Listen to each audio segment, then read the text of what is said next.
Início de cada ano novo, muitas expectativas, né? Muitas buscas por renovar metas, caminhos. Para o cristão católico, organizar o espaço de oração é também organizar o coração. Hoje vamos refletir um pouquinho sobre essas formas simples e mais profundas de viver essa espiritualidade do dia a dia. Um novo ano, um novo encontro com Deus e maneiras de organizar nosso tempo. O tempo corre, né? Tempo de espiritualidade, tempo da diária é o nosso tempo do quadro Fé e Vida no dia de hoje. E para nos ajudar a refletir um pouquinho sobre esse propósito cristão, para começar bem o nosso ano, está aqui Murilo Oliveira, seminarista da Arquidiocese aqui de Aparecida. Bem-vindo, feliz ano novo, que seja um ano de muita saúde, paz e bênçãos para você. Amém. Obrigado, Jéssica, obrigado, Padre Battini, obrigado a todos. É sempre muito bom estar aqui com vocês. Agora, vamos começar dizendo o seguinte, conta para o pessoal de casa, né, como que assim a criação de um espaço fixo, né, de oração ali na casa, ajuda de fato a pessoa a manter essa constância espiritual, não é? Com a família. É muito importante agora, né, no início de todo ano, né, nós sempre pensamos em várias metas para tantas outras coisas, né? E para a vida de oração não deve ser diferente, né? A primeira coisa que nós precisamos pensar é um espaço, né, na nossa casa, um espacinho que seja pequeno, né? Não precisa ser algo, né, tão grande, né, mas que seja pequeno ali, com uma imagem, uma Bíblia, uma vela, um terço, enfim, aquilo que te leva a rezar, né? Porque nós somos, né, hoje, né, nós sabemos disso, que somos grandes templos do Espírito Santo, né? Mas ter um local onde nós podemos estar ali diante, né, essas coisas visíveis nos ajudam muito a nos conectarmos mais com Deus, né? Lá no Antigo Testamento nós vamos ver que vários personagens bíblicos tinham o seu lugar onde se encontravam com Deus. Então, nós também precisamos ter o nosso espaço. Então, a criação de um espaço é de extrema importância, né? E como eu disse, não precisa ser algo grande, algo, né, estrondoso, né? Pode ser algo simples, pequeno. Ô Murilo, né? pode ser assim, né? De repente é uma mesinha. Exato, ali. uma mesinha, ou uma estantezinha, né? Um espaço na sua estante ali, né? Algo simples, singelo, mas que te leve a rezar, né?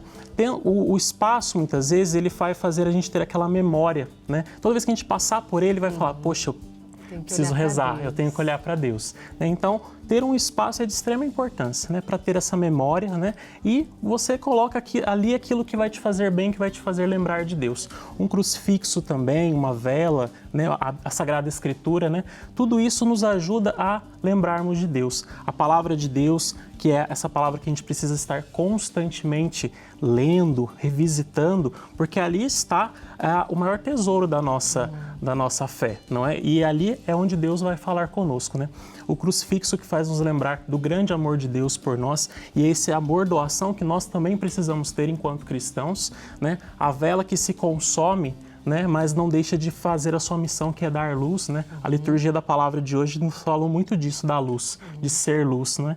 Então, que nós também aprendamos que esses sinais, né? Porque nós somos muito visíveis, né? Nós precisamos muito disso, né? Então, que esses sinais nos ajudem, acima de tudo, a nos conectarmos mais ainda com Deus. É importante ter esse espaço, né? Porque é o que conecta. Sim. E é o que você faz durante o seu dia. Né? E aí me faz pensar, né? Como é que eu vou rezar no meu dia a dia na família? Então esse espaço ele favorece isso. Sim. Murilo, relógio ou agenda? O que é melhor para organizar o dia a dia de oração? Como é que a gente fica nessa agendar tudo, pôr tudo dentro do nosso dia? Porque às vezes alguém está assistindo e fala assim, mas meu dia é tão apertado, né? O meu relógio é tão apertado que a agenda que eu ponho ali, eu vou para o papel, eu vou me organizar, como é que eu faço isso? Padre, é interessante que cada um tenha já a sua prioridade naquele dia, né? Como nós planejamos tudo na vida, as finanças, o trabalho, os estudos, enfim, tudo isso, a oração tem que ser igual, né? Então nós precisamos ter no nosso dia um momento e a gente escolhe esse momento, o melhor momento, né? Às vezes a parte da manhã é mais tranquila para mim, então eu vou determinar que naquele momento da manhã eu vou fazer o meu momento de oração. Às vezes o meu momento à noite, antes de dormir, é o melhor momento, então vamos fazer à noite, né? o importante é que haja um momento, né? Seja ele 15 minutos, 30 minutos, 1 hora, seja o tempo que você estipular, mas que seja constante, né? Às vezes, no início, não é necessário grandes tempos. Às vezes é necessário a constância, a fidelidade. E aos poucos vai aumentando. Porque, padre, também a vida de oração é essa intimidade, né? E a intimidade ela vai crescendo com o tempo. E quanto mais íntimo nós vamos ficando das pessoas, a gente quer ficar mais tempo, às né, vezes com a gente elas. tem a noção disso.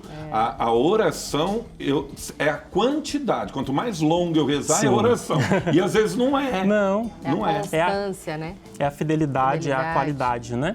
E isso vai despertando em nós grandes virtudes, né? Por exemplo, a virtude da prudência, porque essa virtude vai nos ajudando a encontrar meios, né, maneiras, formas e a própria constância para que nós possamos alcançar aquele objetivo final, que é a santidade, né? Às vezes a gente acha que a santidade é preciso chegar logo, mas o importante é chegar, né? Dando passos, né, dentro da nossa fé, da nossa espiritualidade, que sejam pequenos, mas que sejam dados a cada dia. E assim, eu sou mãe de um menino de 2 anos e 5 meses. E assim, a rotina, para quem tem filho pequeno, às vezes é mais difícil. Sim. Então, assim, criança tem que ter ali a disciplina, horários e tudo, a gente tem que cumprir, trabalha fora e tal. Agora, a dica que eu dou para você, se você conseguir, acorde meia horinha mais cedo, né? Comece o dia fazendo já suas orações, porque eu vou dizer o seguinte, se eu deixar para fazer minhas orações só quando eu for dormir, pode ser que eu venha pedir... Ave hoje, a Maria amanhã cedo. Ou então eu vou pedir coisa errada para Deus. Isso daí eu não quero, não, né? Então, de fato, assim, a gente tem que se reorganizar mesmo, né? Redefinir ali alguns planos ali durante a semana. Porque o dia toma mesmo o tempo, né? E se você for ver, o dia passa. Ele é um tempo mesmo corrido de atividades, né? Que a Jéssica falava de ser mãe. Às vezes a criança, hoje, às vezes ela não tem essa constância que hoje está tudo bem. Amanhã tá tudo bem, não. Hoje tá bem, amanhã não tá, não. Sim. É 24 horas em cima de criança. Então, como é que fazer tudo isso para se organizar no seu tempo? No seu tempo, a vida de oração, de qualidade, que seja aquela de qualidade mesmo. Interessante, padre, também que como todo planejamento, né, ele não pode ser algo rígido, né? Sim. Então, por exemplo, eu sempre coloco que eu vou rezar pela manhã, mas, nossa, hoje não deu. Mas me sobrou um tempo à tarde, poxa, eu vou me dedicar esse período da tarde, então, na minha oração, né? Não deixar, né? Essa é a ideia, né? Se eu me planejo para um momento do dia, mas não deu naquele momento, então eu vou me dedicar a outro, mas não deixar, né? E por mais até mesmo também que não tenha nada para rezar naquele dia. Porque às vezes a gente também tem dias assim, né? Hoje eu não estou com tanta vontade e tudo mais, mas aquele é o momento, eu vou me dedicar àquele momento. Nem que eu fique em silêncio, mas é o meu momento. O silêncio é a oração também. O silêncio também é a oração, né? exatamente. E o agradecimento, que às vezes não tem tantas intenções. Sim. Então eu vou agradecer a Deus por tudo que tem, né? Só de já estar com a vida, Sim. né? Já estar trabalhando, já ter família. Já é um comecinho de agradecer tanta coisa que está acontecendo. Exatamente. E assim, existem vários produtos, né, assim a gente diz, que nos ajudam, de fato, a organizar a nossa vida, né? E também, por exemplo, eu vou dizer aqui, calendário litúrgico ajuda, de fato, a gente a seguir ali um plano, uma meta para viver bem, assim, uma vida de oração? Ajuda, nossa, e como, né? Os livretos, né, da liturgia diária, né, os diários, né, espirituais também que vêm com meditações da liturgia do dia, né, tudo isso nos ajuda a mergulharmos mais naquilo que a igreja naquele dia está pedindo de nós, né, está propondo, né, como reflexão, mas bem como também para a nossa caminhada espiritual. O que é aquela palavra, o que é aquele dia, né? Por exemplo, um calendário às vezes traz o santo do dia. Sim. Poxa, e às vezes é um santo que às vezes a gente nem conhece. Por que não pesquisar sobre a vida dele, né? E o que a vida dele pode ensinar para mim, né? Então, assim, tudo isso ajuda e muito, né? Então, é sempre importante também, né, nós termos junto, né, o nosso espacinho de oração também, esses subsídios, né, que nos ajudam também, nos estimulam também a fomentar mais a nossa vida espiritual, essa dinâmica, né? E eu até vou dar um exemplo que agora, né, nós temos assim os meios virtuais também para rezar. Sim. Então, por exemplo, tem muitos grupos de WhatsApp que então as pessoas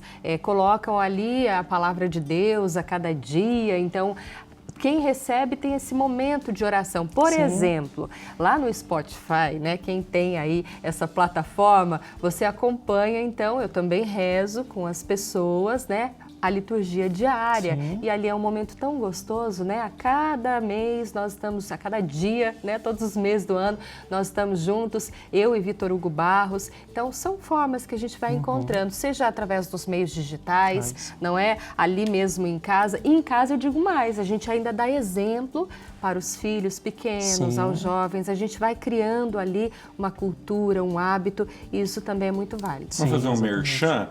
Às vezes a pessoa não tem como ler a palavra de Deus. Deus conosco, gente. Com Editora certeza. Santuário. Assina, recebe aí na tua casa. Dia a dia você vai lendo. Ó, no dia de hoje, o que que fala? É as leituras que a gente está celebrando no Santuário Nacional. É uma forma de ajudar, né? Ali também, às vezes, tem cores. Então eu perguntei isso para o Murilo. Murilo, como é que a gente faz nesse calendário de tudo que a gente tem, cores litúrgicas? Às vezes o povo falou, mas ontem o padre estava verde, hoje ele está usando roxo, mas amanhã é vermelho. Falou, por que não é uma única cor nessa liturgia? Por que tudo isso, né? Às vezes as pessoas ficam perdidas e não conseguem entender o que rezar. Falou, mas por que o vermelho? Por que o verde? Era roxo, agora já mudou de cor. Então isso às vezes no calendário litúrgico na cabeça do nosso povo, eles não entendem direito, né? É importante ressaltar, padre, nessa questão do ano litúrgico, que a igreja ela não é só mãe, mas ela é também mestra, né? Ela é uma grande professora. E o ano litúrgico é essa forma pedagógica que a igreja tem de nos ensinar. De nos ensinar sobre os mistérios da vida de Jesus, mas acima de tudo, nos ajudar a mergulhar nesse mistério. Então, os tempos litúrgicos, as cores litúrgicas vêm nesse sentido mesmo, para nos ajudar a mergulhar nesse mistério. Mas cada tempo litúrgico é interessante porque nos ajuda a perceber que são coisas, né? Eles trazem elementos que fazem com que nós também pensemos que isso também vai ser na nossa vida, né? Por exemplo, acabamos de terminar o tempo do Advento, né? O tempo do Advento é esse tempo de expectativa, de espera pela vinda de Jesus, por essa novidade, né? Que é a vida de Jesus, esse Deus que entra na nossa história para estar mais perto de nós, não é? Quantas vezes na nossa vida Deus pede isso de nós? Pede que nós esperemos, pede que nós fiquemos nessa expectativa, né, da sua vinda naquilo que muitas vezes a gente está pedindo, naquilo que muitas vezes a gente está esperando, né? Depois a gente vem as alegrias do Natal, essa alegria da novidade, do novo, né? Quantas vezes na nossa vida Deus nos dá grandes novidades, mas muitas vezes a gente não sabe esperar essa novidade. Então, todo esse tempo vem nos ajudar nisso, para que nós possamos viver bem essa novidade que o próprio Deus vem nos trazer. A Quaresma, que é um tempo próprio para essa introspecção, né? É esse tempo que a gente fala muito da conversão, né? O ano inteiro a gente fala, mas de forma especial na Quaresma, por quê? Estamos prestes a viver a grande solenidade do ano litúrgico, que é a Páscoa do Senhor, essa vida nova. E ao nos convertermos, a gente vai com certeza viver essa vida nova como Jesus viveu na sua Páscoa. E por fim, o tempo comum, que tantas vezes às vezes parece que é deixado de lado, né? Simplesmente por ser comum, mas assim, se nós formos ver dentro do calendário litúrgico, o tempo comum ele vem depois de duas grandes alegrias, que é o tempo da Páscoa, do Natal, que na semana que vem nós já começamos o tempo comum novamente, e depois ele retoma depois o tempo pascal. Quantas vezes na nossa vida são grandes alegrias que nós precisamos viver para poder depois viver o cotidiano da nossa vida, né? Porque o tempo comum é isso, é Jesus que mostra que no comum da vida, no ordinário da nossa existência, o extraordinário pode acontecer. Não, então é quando a gente vai vendo, né, as catequeses que Jesus vai fazendo, os ensinamentos que ele vai dando e a face do Deus Pai que ele vai mostrando, nós vamos entendendo que no comum da vida é que nós vamos tirar o extraordinário. Então, tudo isso nos ajuda a viver bem o nosso ano e também a nossa vida espiritual. Pois é, e isso é aquilo que você está falando, orienta, educa a nossa caminhada no tempo litúrgico. Né? Nós temos os vários santos que durante o ano todo vão acontecendo. Nem todo santo nós temos feriados, ou todo ele tem dentro de grandes festas dentro da igreja, mas ele está ali presente. Sim, né? Então isso educa na nossa espiritualidade. Isso ajuda a caminhar. E eles aparecem sempre no tempo comum. Por quê? Para nos mostrar exatamente isso, que pessoas comuns, no comum da sua vida, souberam abrir-se à graça de Deus e a fazer coisas extraordinárias. Né? Às vezes a gente acha que o santo é uma pessoa que já começou santa do início até o fim da sua vida. E muitas vezes não, né? Era uma pessoa comum também como nós e são grandes exemplos. Nos mostram que é possível também nós alcançarmos a santidade. Meu Deus do céu. O homem inventou dois produtos, né? Papel e caneta, né? E aí a gente faz os livros. Sim. Livros de memória, cadernos de memória. É bom registrar isso, né? Sim. Como é que você orienta o nosso povo para que ele possa fazer um registro de memória de fé, né? Daqui um ano, olha, o que eu fiz o ano passado? Procura, tem as suas memórias, reflexões. É muito interessante, padre, todos nós, né, termos esse nosso papel, a nossa caneta, a nossa agenda, né, ou o nosso diário espiritual, onde nós vamos registrando, né, aquilo. Há dias que nós estamos muito felizes, então por que não registrar a alegria daquele dia, né?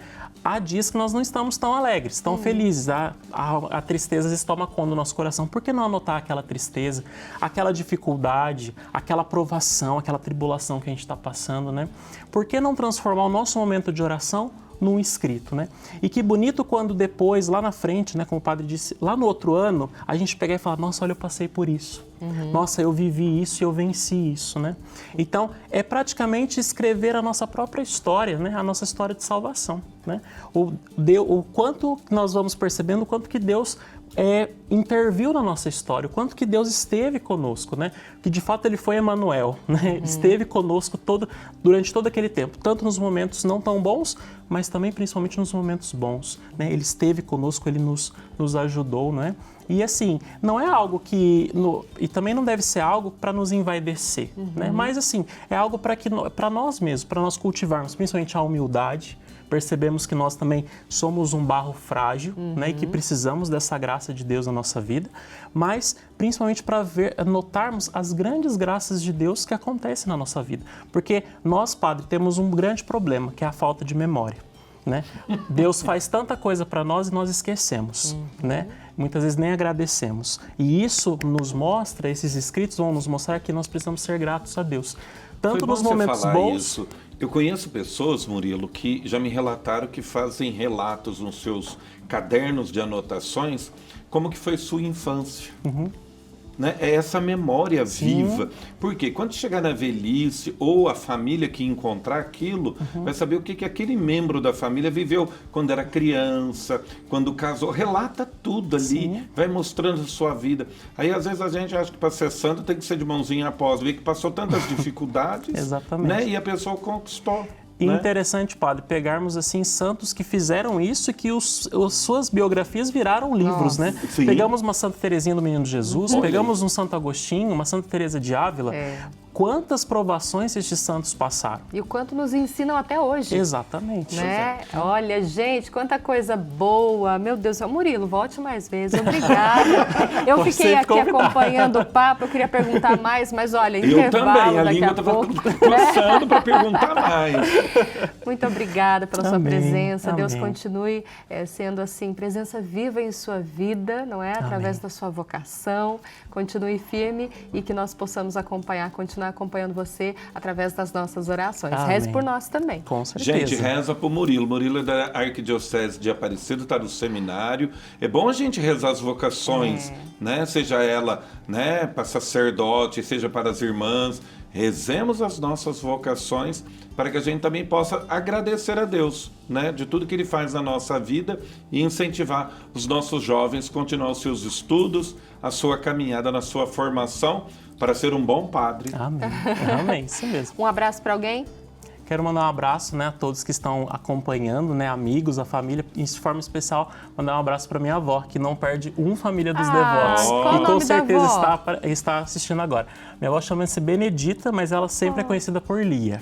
Dona Benedita, Dona Lia, aquele abraço especial, saúde e paz para a senhora. Obrigada, viu, por estar sempre aqui conosco. Beijão no coração. Dona Lia, prepara o café aí, que nós vamos tomar café aqui também. Isso tá aí, bom? A gente volta já já. Um beijão no coração de todos.